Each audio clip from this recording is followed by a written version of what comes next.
of the Machiavelli Center for Political and Strategic Studies in Italy, Egosa Osaga, Director General of the Nigerian Institute of International Affairs, and last but not least, our moderator, Shuai Nilhan Ajikalan, Associate Professor at the Ankara Haji Bayram Veli University in Turkey. Please welcome our guests.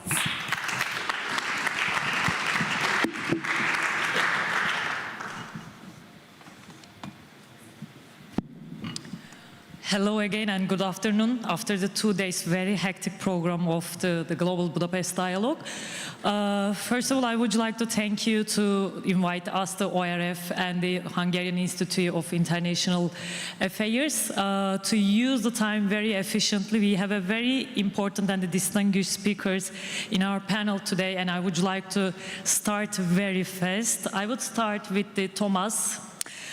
Thomas, I know that you are the historian, and in the first round, as a first question, I just want to ask you that how we can see the historical change regarding the conceptualization of sovereignty and the border in general sense in the discussions over the history and the multidisciplinary approach in the international relations. Is this on? Yes. Okay, thank you very much for asking me this question. I want to thank you also first for having been invited to this conference, which I greatly enjoy. And well, as Shuai said, I think it's very important before you start a discussion that you define terms. And I'm sure everybody here in this room has maybe his or her own understanding of what globalization means. I don't think there is any such thing as deglobalization. I think globalizing phenomena and tendencies, by which I essentially mean interconnectedness, becoming connected, existed since the dawn of mankind, so to speak.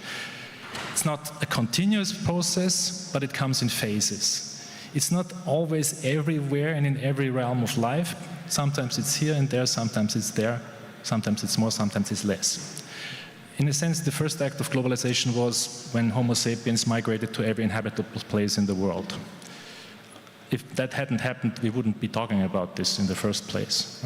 Think about the empire building of, say, the Romans in Europe that brought together and integrated formerly very distinct regions and cultures. Same things happened in Asia, in Africa, in the Americas.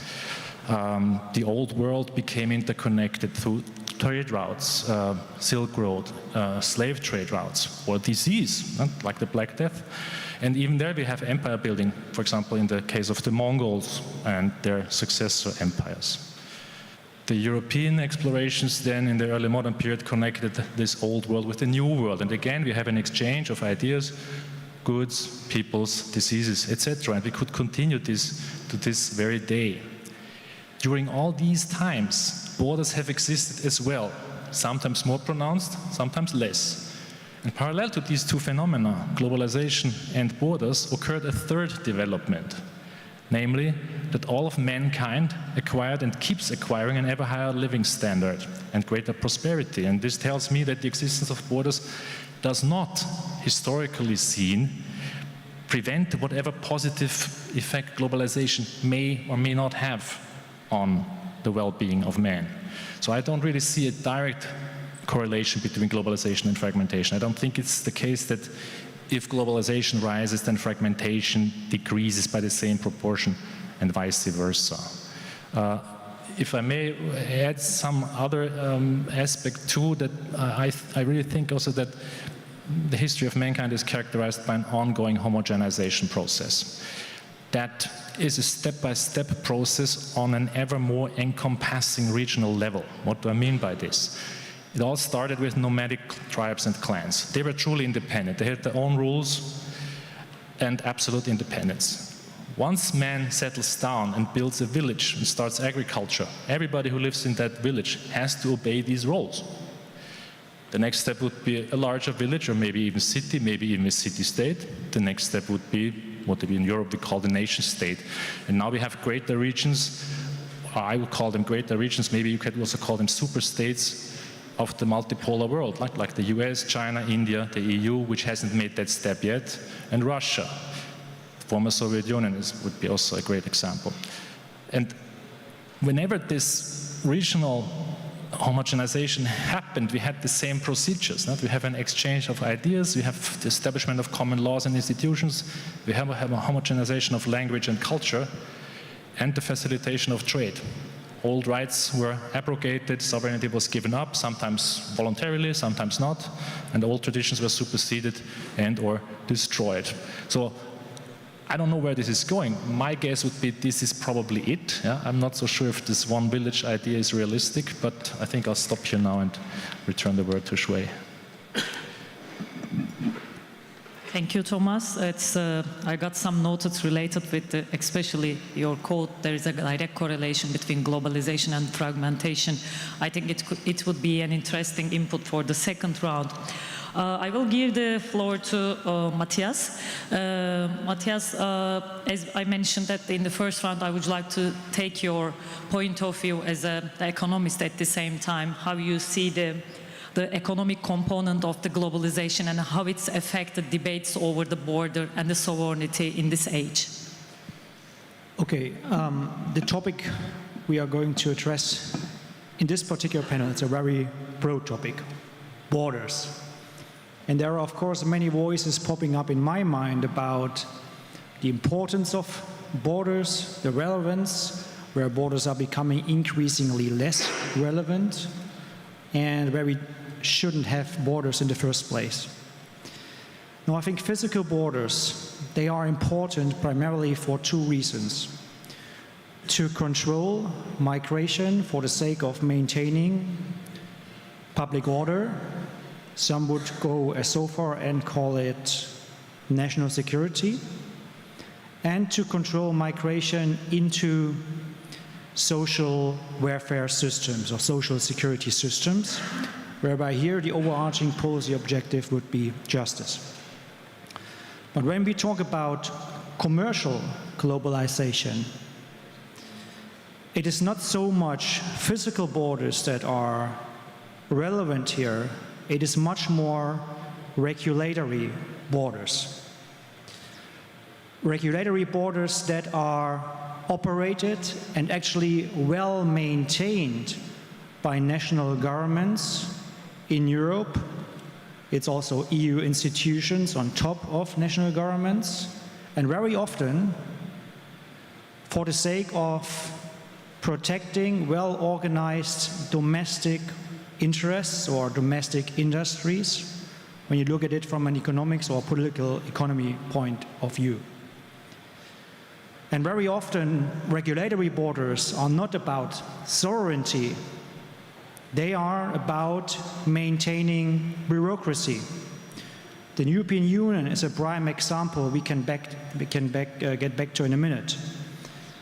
But generally, regulatory borders are often defended as part of a larger discourse in the political domain, which is about economic nationalism.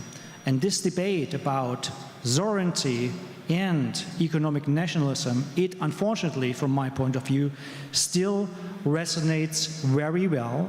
It has already resonated very well amongst the general public and the political class, and this is still true irrespective of whether we are talking about democracies here in Europe or more authoritarian regimes across the world. I would leave it at that for the moment.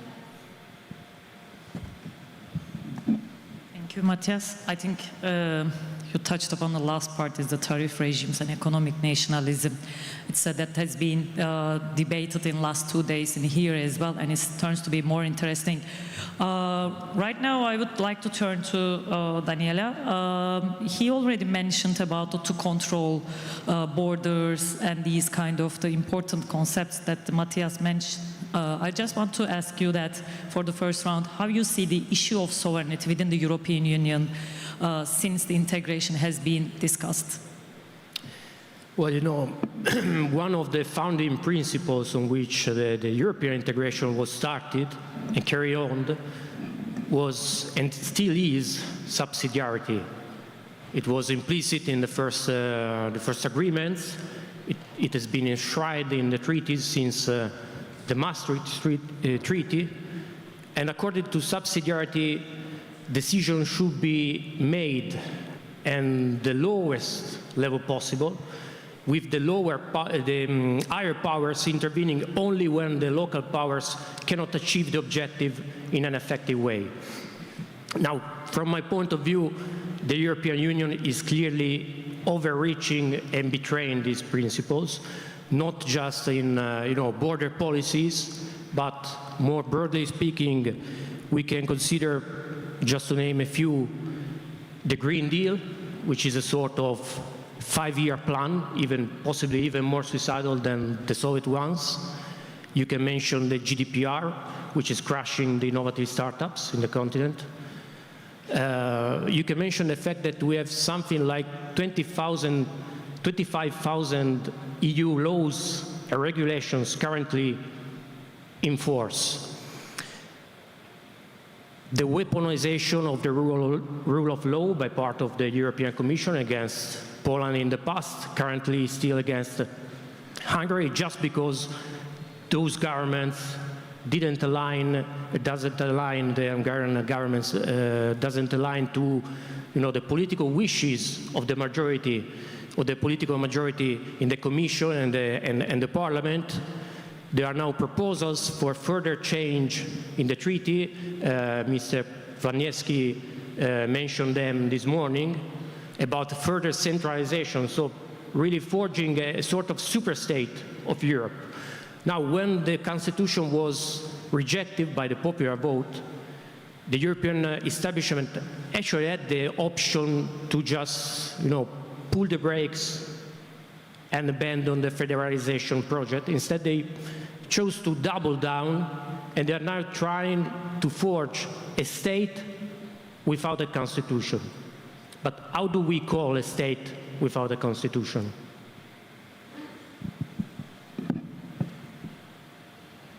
Thank you, Daniele. It's an interesting point you touched upon. I think we will have a more deep discussion with you in the second round. For the first round, I give the last floor to Egosa. Egosa, as we witnessed that we have been discussing a little bit more Western style of the globalization and debate until you, how can you see that the different conceptualization from the different cultures and the different part of the world see the borders, sovereignty and the globalization? Well, thank you very much. First, everyone talks about weaponization, and it's helpful to think of borders as weapons. It's when you see borders as weapons that you begin to understand the kinds of dynamics and the shifting geopolitical realities that come with borders. But I think it's important to first underscore that borders now mean things that are socially constructed and far beyond the physicality of territories, which are an integral part of the definition of the state. Sovereignty, of course, relates to the ability of a state to effectively govern its territory, and that is what we all know. But think of it, today globalization has meant trans-territoriality, and in that process we see the opening of borders as an instrumentality of globalization, whereas the closing of borders then becomes an instrument of deglobalization. And it's in that sense that you think of borders as instruments. So when Clausewitz talked about war being the continuation of politics by other means, borders would also be part of the instrument of that continuation of war by other means. Now, think of it. Today, it is possible to have missiles and military weapons and technologies that have very little bearing on physical and territorial boundaries. So countries get violated, in the cyberspace, so the notion of the spaces that we refer to essentially in the physical and territorial conception of boundaries and borders must now be completely reviewed. So globalization has meant that there is transnationality, transterritoriality in terms of the movements of goods and services and persons and ideas. Technology has meant that we can actually do without borders. We can minimize those borders. And yet, there's a sense in which, from the discussion we've had already, borders continue to be fixated on the idea of keeping others out. And what has driven this continued, conception, even though it is now no longer in tune with the imperatives of a globalizing world? First is that there is now an intensification of conflicts over very scarce resources. We've talked about critical minerals, for instance. We've talked about even the ability of the state to meet its obligations to its citizens. And therefore, every state is now more conscious of the need to protect and defend what it has, as opposed to shared prosperity that open borders would have meant. Thank you, Egosa. For starting with the second round, I want to change the order. And I would like to ask the second question again to Egosa, because I think it would be interesting to hear more specific examples, basically from the African continent, that we know that we basically seeing or observing an interesting post-colonial nation-building process in the different African countries, as well as Nigeria as well. How do you see the future, the interpretation of the debate over the local, global, even the glocal? We have the new conceptions like this. How do you see the African continent, the future interpretation regarding these, the border issues and the sovereignty perception? I think in Africa, the notion of borders is one that is communally understood. That Africa has been trans-territorial across the ages, and that's its history, that's its cultural experience. But then came colonization, and colonization simply imposed artificial boundaries, in Africa. These are, artificial boundaries to the extent that, they just simply had to do with drawings that were made at the Berlin Conference in 1884, where Africa was partitioned and divided without any consideration of pre-existing, lines of demarcation. So, to the extent that those boundaries are artificial, Africa has had a robust engagement with borders, beginning from when the then Organization of African Unity decided that those boundaries should be retained. Now, so the African conception of, boundaries is simply one that is symbolic, but does not stop the trans-territoriality that has been historically, endemic to the African understanding. And you would see that when Africans deal with borders, they do so in terms of the shared humanity and shared commonality, and the fact that every border that opens offers an opportunity for reciprocity in terms of contributions from this side and the other side. Africa has not had to defend and protect territories in that militarist sense. There is no securitization of the African architecture of boundary building, of borders. It is simply something that is symbolic and ought to encourage people to create partnerships that would enable, the world become a much better place the way Africans have always thought. Thank you very much for that, the positive spirit that comes from the African, what they learned from their own experience. I think it will be much more better in upcoming days when the world goes through in a chaotic days. We can continue with Daniela. Daniela, you have lots of works on the migration issue, and also Matthias mentioned about the role of borders to control the migration.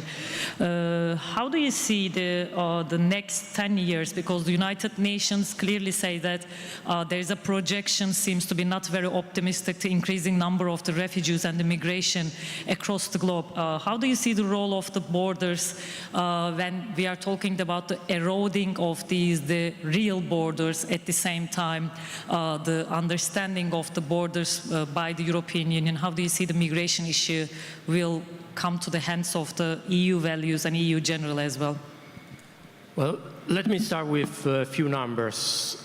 The share of the European population on, the total human population in 1900 was about 30%.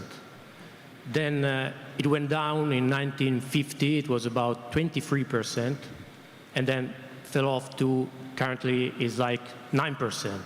And in 1900, we literally just had millions of Europeans emigrating outside the continent, whereas in the current 9%, we have a lot of foreign-born people or people whose family has relatively recently arrived in the continent. So we could safely state that Europeans are a shrinking minority in the world.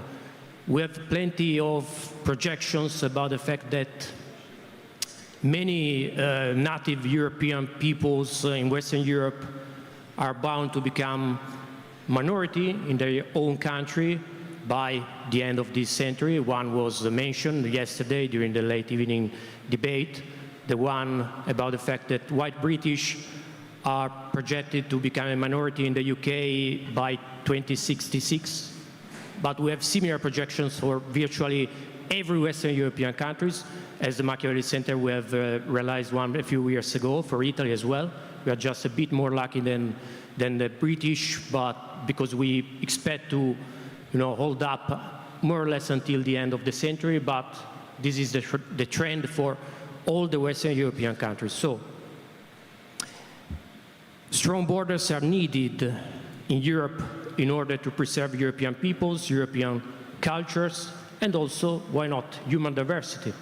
Because we all know that diversity is our strength. So it's, a good objective to be followed. And I would just add in a few minutes why, in my opinion, the EU borders are currently failing. There are a few explanations. One is that we are following international norms that are clearly outdated. They were done in a historical period in which the weren't, and it was unthinkable to have millions of people undertaking journey across continents, like it's the case nowadays. They were written having in mind maybe a few thousand political dissidents coming mostly from European countries. So they are ill-equipped to handle the current flows, both because of the scale, because of also the mixed nature. We have a few refugees among masses of economic migrants. For example, in the European Union, last year we had like 1 million of requests for application for asylum. And even if the European Union is granting very generously not just the refugee status, which is codified by the international norms, but also some other forms of protection, humanitarian, subsidiary protections, even with that, less than 50% of the applicants actually were recognized, granted some form of protection. Those receiving the refugee status were less than 20%. So that's meaning that a vast majority of economic migrants are actually exploiting norms that were written and that are made to help refugees. Moreover, the EU focus has shifted from the law enforcement on the border towards their true or perceived rights of migrants. If you look to the Schengen Agreement, the regional Schengen Agreement, you will see a lot of space in it was devoted on the better way to ensure that no illegal crossings is going to happen in the new common border, whereas now the vast majority of EU laws and regulations on migrations are for, helping migrants to actually reach our countries. You have over-regulations that's quite common when the EU is involved. These over-regulations is clearly slowing down the law enforcement on the border. And because of all these factors, we are witnessing a very, I would say, bizarre situations, which is showing the true hypocrisy of this EU establishment. Because now the EU liberal establishment is fundamentally externalized the border control to transit countries, and this specifically because those transit countries are not bound to follow our rules. This makes no sense. If you think that those rules are fair because they are necessary to defend the human rights of people, then you should uphold them. But if they are not about rights, if they are about, let's say, entitlements, so you should change those norms, not just tell someone else to block the migrants. One last thing, we also have a lot of actors and powers inside the European Union who are actively working in order to avoid that the states manage to actively and effectively control the borders. We have these NGO with their ships, which obviously unwillingly, but are de facto helping the smugglers. We have some sectors, militant sectors of the judiciary that are sabotaging our governments. We know very well in Italy, we have this very well-known case of Matteo Salvini, who some years ago as an interior minister, he forbidden some illegals to just disembark on our shores. He didn't detain them in any way. He just told them, you can go anywhere in the world, just not in Italy. He was indicted, put under trial with the bizarre accusation of kidnapping, and only very recently he got acquitted. So those are tough problems, tough issues that we have to solve in order to have an effective border control in the European Union. Thank you, Daniela, for that comprehensive approach, especially regarding the exploiting the EU values perception. It's a different way of the approach to consider the issue. Thomas, you mentioned about as I said, there is a clear correlation between globalization and the fragmentation. Daniela gives lots of examples from the Italy. I would like to ask also the Austrian example of the strong border understanding. Actually, what does it mean and what it stands for, the Austria sovereignty and the border? Yes, thank you for that question. First of all, I would like to emphasize what Matthias said also, that what I then didn't say, but I think it was clear, borders do not just not prevent globalization, we need borders. Because globalization can be perceived positively and negatively, and we need borders to ideally prevent the bad consequences and ideally not be in the way of the good consequences. Mass migration, I mean, Daniele has basically pretty much said everything, is per se not a good or bad thing, but the way it's currently performed in Europe, it is considered a threat, and the Europeans definitely have to do something about it. And Austria doesn't really have its own concept. They're simply referring to the EU, and Daniele already mentioned that it's this pact on migration and asylum that is supposed to be enforced in 2026. Well, apart from the flaws, I only believe that when I see it. But Shuey, I would like to use that opportunity to, as you suggested, also talk again about my understanding of borders and the subtle differences that are there that are not necessarily obvious in the first place. Let's take Austria and migration as an example. I mean, so officially we have a state border. At the same time, Austria allows officially mass migration, which is also welcomed by certain stakeholders, but not by the majority, but it's happening. So despite the existence of a border, we are open, both in terms of the permeability of that border and in terms of our mindset. At the same time, the migrants that come, most of them, have a closed mindset and are creating a parallel culture with an invisible border inside Austria. And this invisible border is much more dangerous and powerful than any other border that we have. And this is where Huntington comes in. Borders between civilizations are not visible, they are there and they're very hard to overcome. And the tricky thing in Europe is that we now already have civilizational borders within our own civilization. And it's not just the foreigners.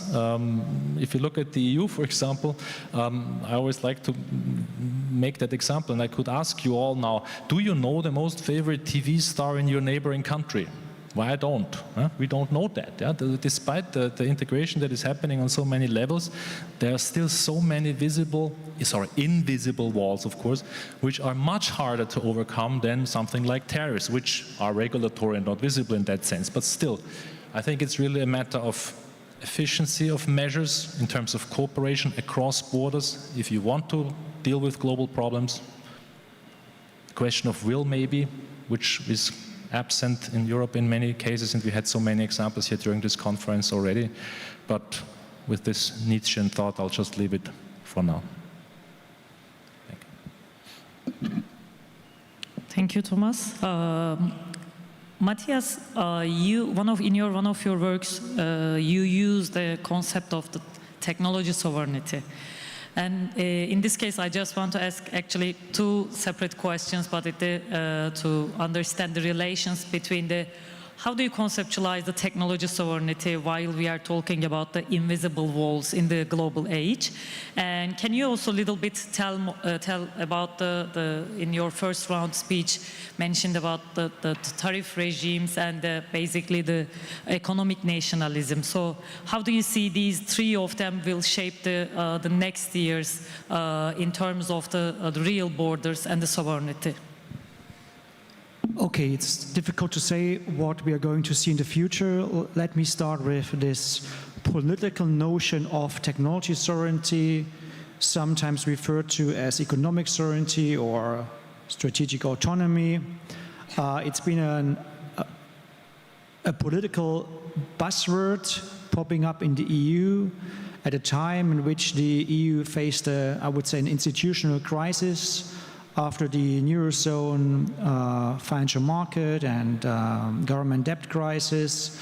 You can see in trust service that trust in EU institutions went down. So the EU in a way had to reinvent itself, and one of the key pillars to base the EU's work on was strategic sovereignty, technology sovereignty, and autonomy.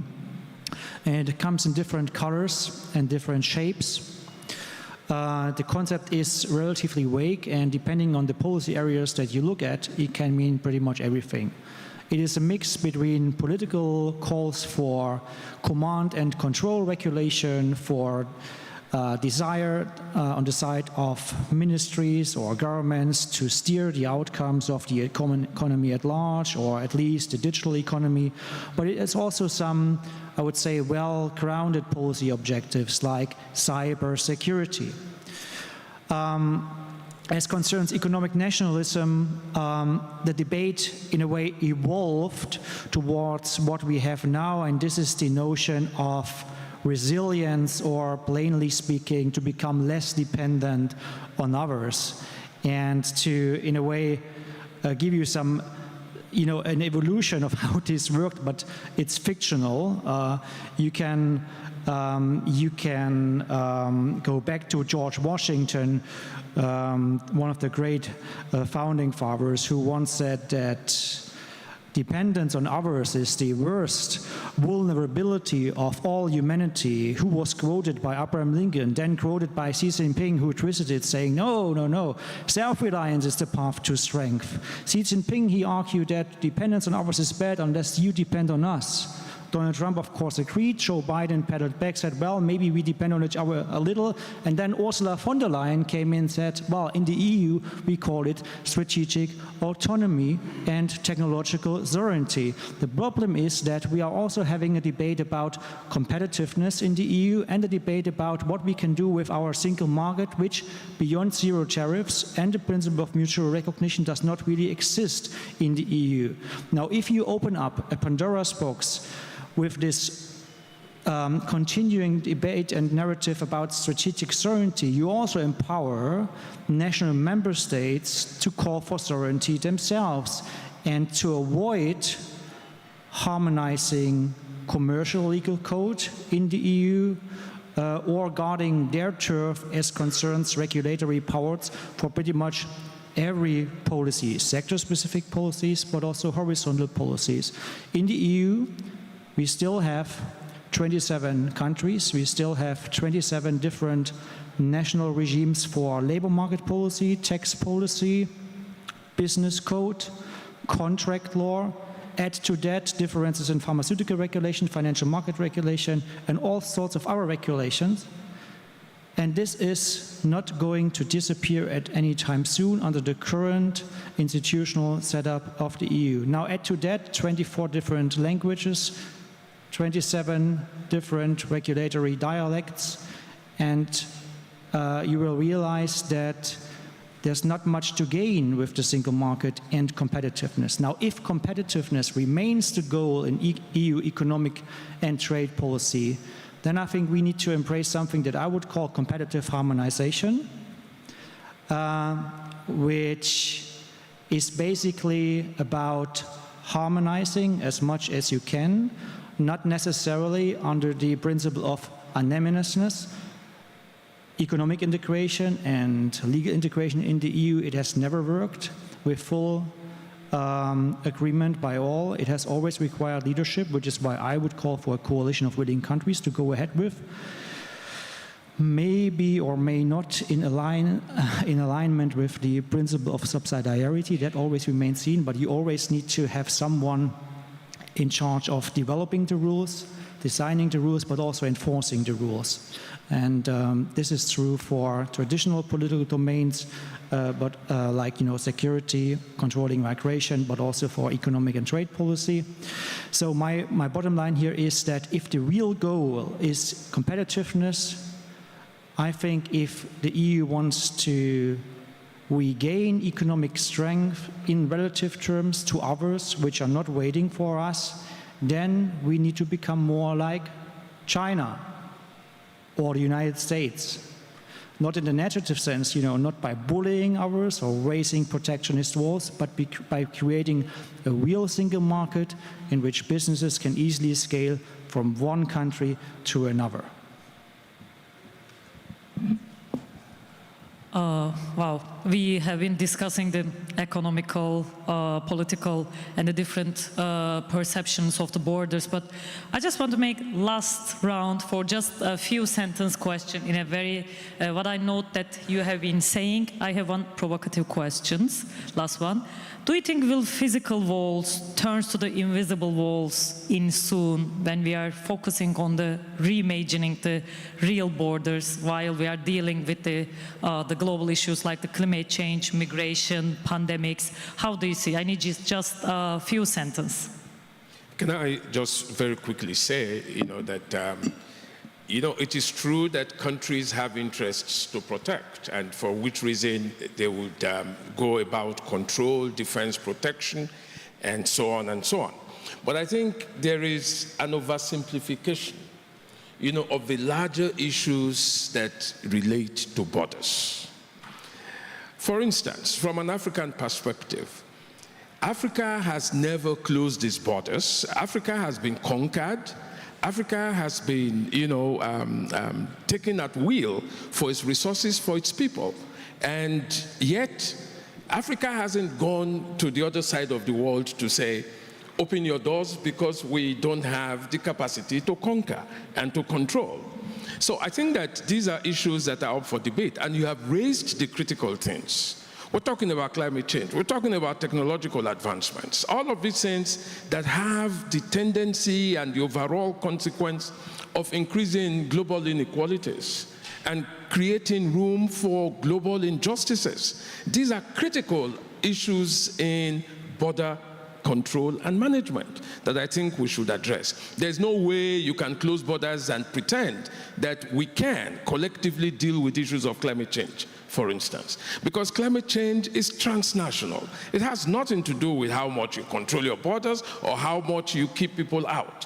So it's not simply about migration. Migration is important. Don't get us wrong at all. Migration is very important, but we must not isolate these issues. I think that a more holistic approach to discussing issues of borders is what we require at this time. There is a collective danger to all of us as human beings, whether we're in Europe or in North America or in Africa or in Asia or Latin America. And the more we divide, fragment, and close borders, the farther we would be from dealing with the issues that collectively threaten all of us.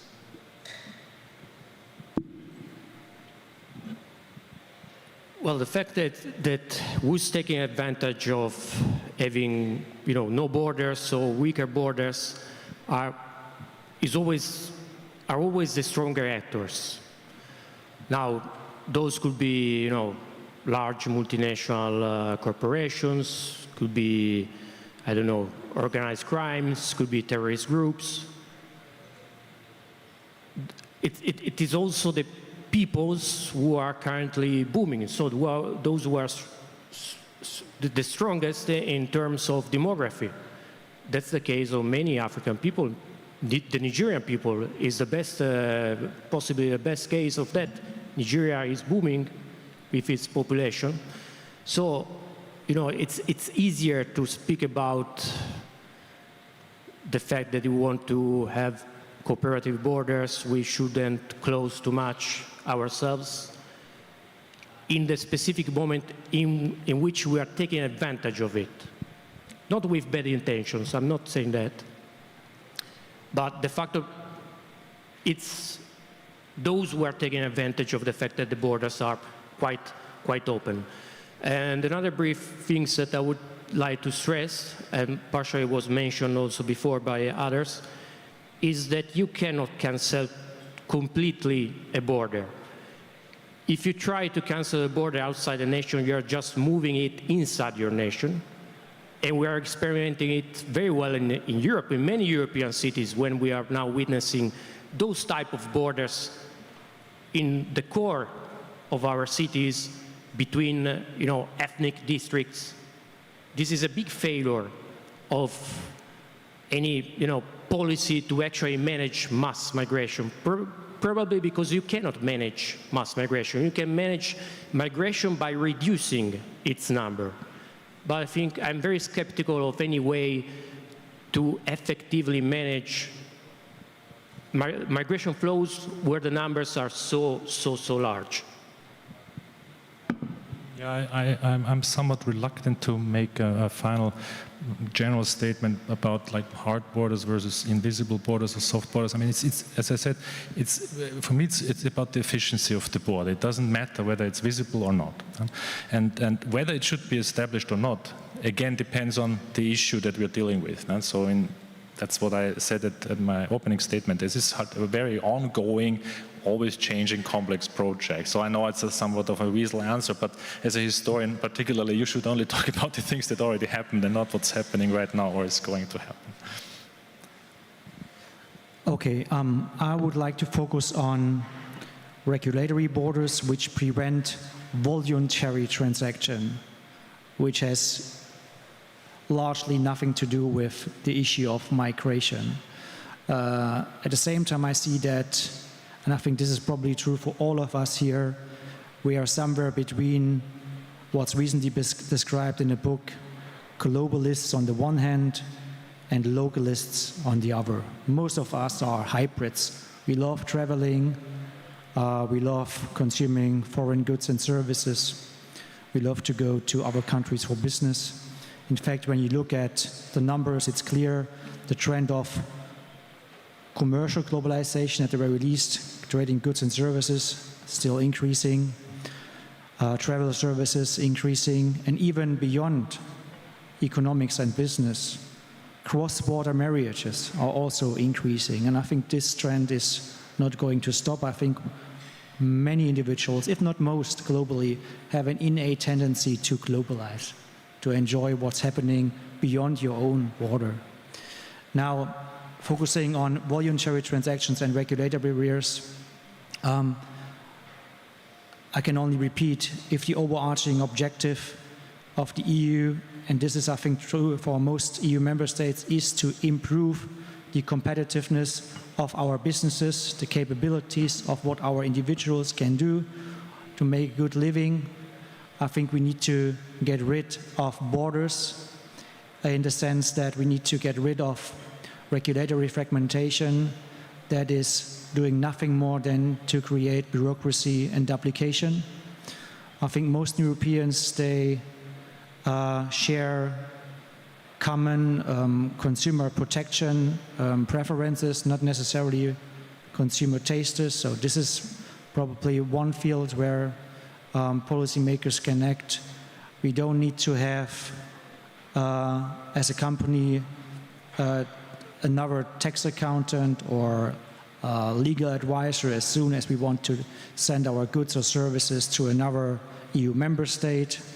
I think in Europe we don't lack ambition, we don't lack capabilities, and we don't lack startup, but what is holding all of them back to prosper, especially compared to other jurisdictions like United States, emerging China, is that we still have too much regulatory fragmentation that is holding them back. I would like to thank you all of you. It is one of the best panel I have been moderating. I learned a lot, seriously. I just want to add something as a final remarks. I think we are just the beginning of the discussions related with the sovereignty border for different cultures, different countries.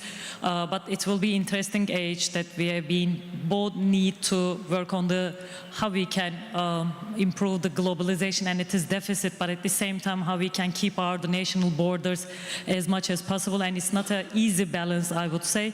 I have been working on the local leadership for a long time, and there are lots of the approaches in different fields that contribute to these debates in a different manner.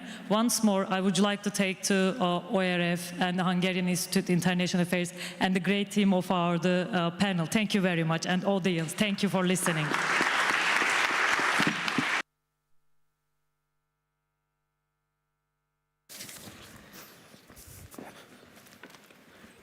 Thank you very much to all of our distinguished speakers. We will now have a half-an-hour coffee break before the last segment of our event. See you back here in 30 minutes for our last two panel discussions focused on the Indo-Pacific and the global security architecture. This is a perfect opportunity to follow us on our social media channels to catch up on any key insights you might have missed. You can also use the Budapest Global Dialogue or BGD hashtags to share your thoughts and keep the conversation going.